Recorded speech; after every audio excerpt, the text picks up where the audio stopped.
Hey Craig, what's going on, man? Just a quick video for you on this swing.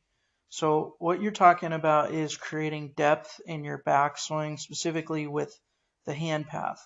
And I think what's important is that depth is good as it relates to creating rotation and shallowing on the downswing. But the way that you do it and the way that you move the center of mass is very important. So um, if we look at on the right hand side, this is Tommy Fleetwood.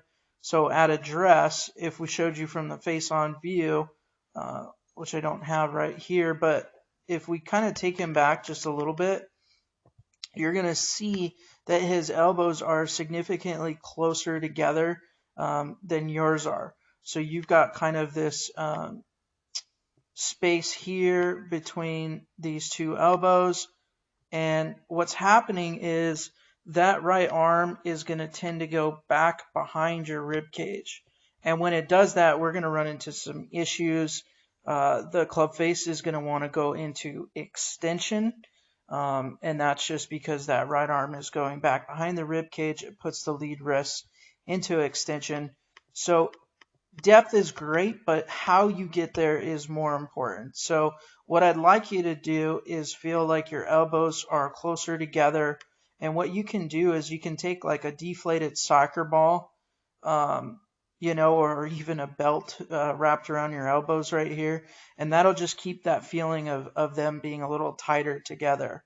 From there, as you begin to make your first position in the backswing at P2,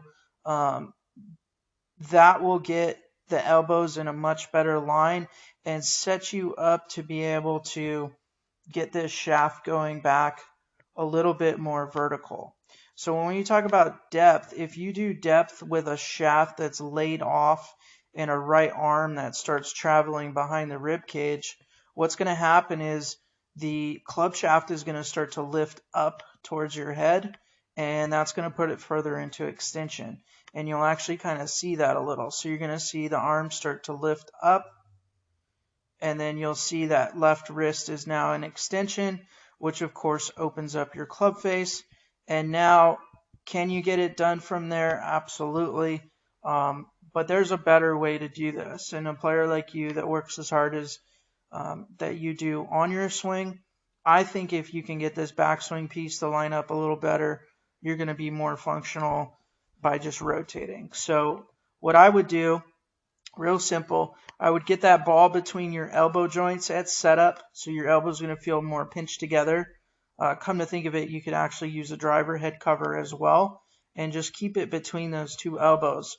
Go halfway back to position 2 right here, and then from there, feel like you're using less arms to lift, and that from here is when your torso really begins to turn against your stable lower body.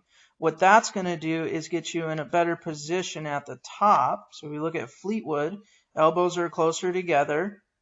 And then as he goes into P3, lead arm parallel, you're going to see the butt end of the shaft is pointing inside of the golf ball line now.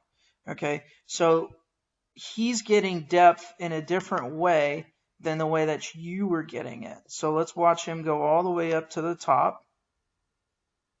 Okay, so pretty good depth here. But look at his right arm compared to your right arm. Okay, so that's a little bit different position. Your right elbow is behind your rib cage, and it's a little bit more internal, where he has this more external, which is the feeling of losing an arm wrestling match. Okay, so a little information there for you, but to really simplify it, get those elbows closer together at setup with a head cover, and then work on from this position as you make your shoulder turn. Let that dictate the depth instead of pulling your right elbow back behind you. That'll set you up for rotation and shallowing on the downswing.